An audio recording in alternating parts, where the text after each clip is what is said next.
Morning, welcome back to my channel. আশা করি তোমরা ভালো আছো, সুস্থ আছো। আমিও মোটামুটি ভালো আছি, সুস্থ আছি। আজকে হচ্ছে 8ই মে আর বাংলায় হচ্ছে 25শে বৈশাখ। আমরা সবাই জানি 25শে বৈশাখ আমাদের কবিগুরু রবীন্দ্রনাথ ঠাকুরের জন্মদিন। তাই জন্য আজকের দিনের ভিডিওটা আমি আমার কবিগুরু রবীন্দ্রনাথ ঠাকুরের 163তম জন্মদিন উপলক্ষে তাকে শ্রদ্ধাঞ্জলি জানিয়ে আজকের দিনের ভিডিওটা শুরু করলাম। আর কবিগুরুকে আমরা ছোটো বড়ো কেউ কোনো দিন ভুলতে পারবো না, কেন ছোটোবেলার থেকে অজস্র কবিতা, প্রবন্ধ, এছাড়া গান তাকে তার সমস্ত স্মৃতিকে মুগ্ধ করে রেখে দিয়েছে। তাই জন্য তাকে শ্রদ্ধাঞ্জলি না জানিয়ে শুরু করাই যায় না। জামা কাপড়গুলো রয়েছে, বিছনার চাদরটা যেটা গতকাল মেলেছিলাম শুকিয়ে গেছে, এবার একটু রোদ উঠলে বাইরে দেবো। আর ঘড়ি কাটার টাইম বাজে হচ্ছে এখন সকাল 9টা। আর আমি আর বাবাই এখন খাবো চা। বাবাই এখনও দেখো ঘুমাচ্ছে, এই দেখো বাবাই ঘুমাচ্ছে। তো চলো বাবাইকে ডেকে তুলি আর চলো চাটা করি, সাথে তোমাদেরকে কথা বলি, তোমাদের সাথে। কী অবস্থা, আমার চা পড়ে গেছে। আর এদিকে বাসন কোসন সব পরিষ্কার মাজা হয়ে গেছে, একদম র্যাকেও তোলা হয়ে গেছে। আর জানলাটা এখনও খুলিনি, খুলবো। আর গ্যাস মোছা হয়ে গেছে, দেখতেই পাচ্ছ। আর আমার এই জায়গাটা যে কী করতে হবে, এটাকে একটু পরিবর্তন করতে হবে, দেখি কবে করব। আর বাইরের ওয়েদারটা দেখো, আর এখানটা মুছেছি, তাও কেন এরকম কাদা কাদা হয়ে যাচ্ছে কি জানি। তো চলো চাটা এবার ছেঁকে নিই। চা তো আমার হয়ে গেছে, আর অনেক দিন পর রেড কাউয়ের দুধে চা খাওয়া হচ্ছে, বেশ ভালো লাগে। চলো করে নিই। আর রান্না তো রয়েছে, দেখতেই পাচ্ছ। জানলাটাও খুলে দেবো এবার। তো চলো বন্ধুরা, আমার চা পুরো রেডি। আর দেখতে পাচ্ছ, উফ মাই গড, কী দারুণ চা হয়েছে একদম। চলো শিগগিরই চাটা চুমুক দিয়ে ফেলি, তারপরে সব কাজ শুরু করব। চলো বাবাই, ওঠো ওঠো ওঠো, গুড মর্নিং বলো, গুড মর্নিং বলো। উঠে পড়ো মা, উঠে পড়ো। দেখো বন্ধুরা, এই ডাল রয়েছে, এই টক ডাল এখন খাবো। আর হচ্ছে দুপুরবেলা হয়ে যাবে, আর একটা ডিম আছে, এই ডিমটা দিয়ে এখন টিফিনটা সেরে ফেলি। আর হচ্ছে দেরাদুন রাইসেরই ভাতটা রয়েছে, এটা দিয়ে খেয়ে নিই। আর এখন ঘড়ি কাটা টাইম বাজাচ্ছে প্রায় 11টা। এইমাত্র তোমাদের ব্লগটা ছাড়া হলো, ছেড়ে টিফিনটা খেয়ে তারপরে রান্না করবো। তো চলো করে নিই। বিছনা এখনো অবস্থা তোলা হয়নি। এই চাদরটা শুকিয়ে গেছে? শুকিয়ে গেছে। তো ফ্রেন্ডস দেখো, গুড ইভিনিং। একটুখানি জাস্ট শুয়েছিলাম আমি আর বাবাই। আর তারপরে আজকে তো দুপুরে তো সেরকম কিছু খাইনি, একটুখানি কাজে একটু ব্যস্ত ছিলাম। তারপরে হচ্ছে মুড়ি খেয়ে কাটিয়েছিলাম, তাই সেই জন্য সেটা তোমাদের দেখাইনি। আর এখন হচ্ছে বিকালের টাইম, ঘড়ি কাটা টাইম বাজে হচ্ছে প্রায় 5:30। আর ঘুম থেকে উঠে আজকে যেহেতু কবিগুরু রবীন্দ্রনাথ, তো আজকে যেহেতু কবিগুরু রবীন্দ্রনাথ ঠাকুরের রবীন্দ্র জয়ন্তী, তাই জন্য ভাবলাম যে নাচ না করে, কেন এই গরমের মধ্যে আর ঠিক ভালো লাগছিল না গো। আর শরীরটা যেহেতু ভালো না, তাই জন্য ভাবলাম নাচ নাই বা করি, একটু গান শুনিয়েই তোমাদেরকে নয় একটু রবীন্দ্র জয়ন্তীটাকে পালন করি। তা যদিও আমরা সিঙ্গার না, তাও একটু চেষ্টা করলাম আমি আর বাবাই। তোমাদের যদি ভালো লাগে তাহলে একটু কমেন্ট করে তোমরা জানিও।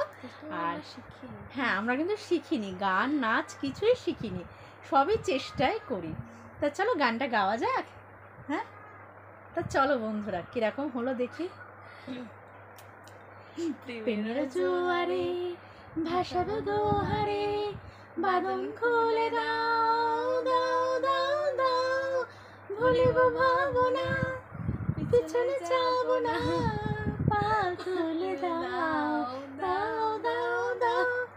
প্রেমের জোয়ারে ভাসাবো দোহারে, বাঁধন খুলে দাও দাও দাও দাও। যদিও ভালো হয়নি গানটা, কিন্তু হ্যাঁ, কিন্তু জাস্ট কবিগুরুর স্মরণেই গানটা গাইলাম। আর তারপরে এবার এখন কি করব, তার জন্য পুরো ব্লগটা তোমাদের দেখতে হবে, আর আশা রাখছি ভালো লাগবে। তো চলো বাকি।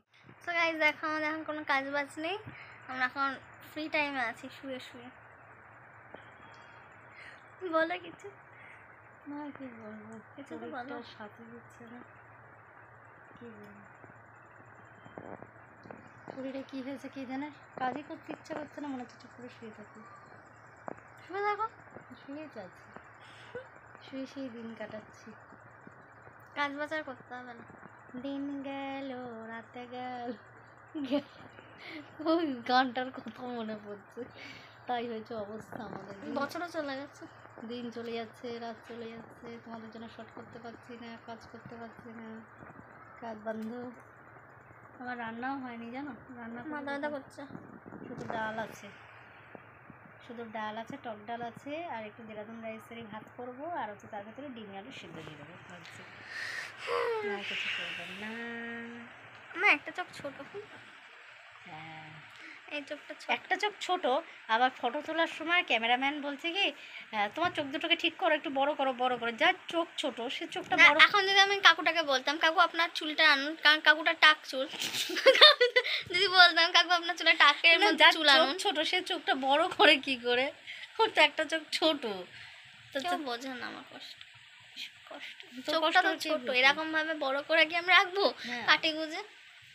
তাই তো, আর কষ্ট বোঝার মতো নিজেকেই বুঝতে হবে, তাই না? তো চলো, আমাদের বালিশের বারগুলো খুব ভালো হয়েছে জানো, আমার বান্ধবীকে বানিয়ে দিয়েছে, খুব সুন্দর বানিয়ে দিয়েছে বারগুলো। আমি কাপড় দিয়েছিলাম আর বান্ধবী বানিয়ে দিয়েছিল, খুব সুন্দর বালিশের বারগুলো বানিয়ে দিয়েছে, বেশ বড় বড় হয়েছে। রান্নাঘরে যাবো এবার যাবো রান্না। তো দেখো বন্ধুরা, হ্যাঁ শুয়েছিলাম, তারপরে একটুখানি গা একটু ঝাঁকিয়ে উঠে পড়লাম, কেন শুয়ে শুয়ে রুগী হয়ে যাচ্ছি, শুধু শুয়েই থাকছি। আর এখন যাচ্ছি আমাদের পাড়ার সামনের দোকানটায় একটু ডিম আনতে যাবো। আমার ঘরে রয়েছে দুটো ডিম রয়েছে, কিন্তু দুটো ডিমে হবে না। বাবা কি দুটো ছোটো কিসব কথা বলছি, দুটো ডিমে হবে না, তাই জন্য এখন যাচ্ছি একটু চাউমিন বানাবো। সেটাও একটা সেটা কিন্তু ক্রমশ প্রকাশ্য, কেন চাউমিন বানাবো তার জন্য কালকের ব্লগটা তোমাদের দুটোই আসবে, দুটোই তোমাদের দেখতে হবে। এসছে পটল রয়েছে, ভেন্ডি রয়েছে, বিস্কুট রয়েছে, চাল, আটা, দুধ, তারপর চা পাতার প্যাকেট, ডেটল, আর হচ্ছে একটা ভীম বার। চলো আগেরটা ইয়ে করেছো তো না, আগেরটা ইয়ে করেছো তো? তুমি একটু খাও, খাও।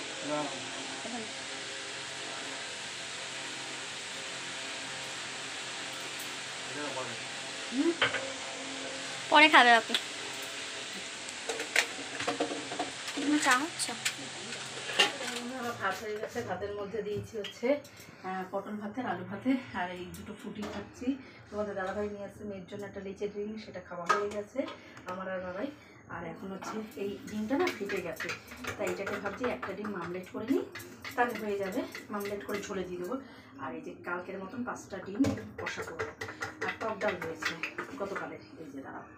আর এখন ফুটি দুটো খাবো আমি আর বাবাই, এই গতকালের টক ডাল রয়েছে, এই দিয়ে আর ডিম দিয়ে হয়ে যাবে। তো চলো 11টা বাজতে যাই, কাজ করতে করতে সময় চলে যায় গো বন্ধু, আর কখন দিয়ে করবো।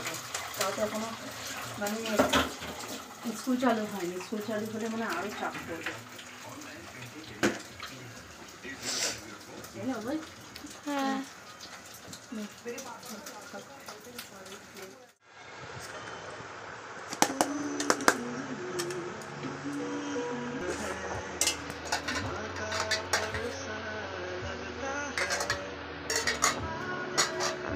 जैसी शो माँ जैसी मदर माँ जैसी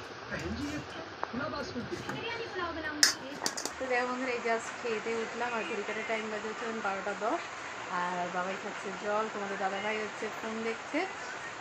আর এইভাবে 25শে বৈশাখের দিনের ভিডিওটা এন্ড করলাম। তোমাদের যদি ভালো লাগে একটা লাইক কমেন্ট শেয়ার করে দিও, আর এইভাবেই আমার পরিবারের সদস্য হয়ে উঠো। আর আজকের মতন দিনের ভিডিওটা এখানে এন্ড করছি, যথারীতি কালকে আবার একটা নতুন ভিডিও নিয়ে হাজির হবো। ততক্ষণ তোমরা ভালো থেকো, সুস্থ থেকো, ঈশ্বরের কৃপা এই কামনাই।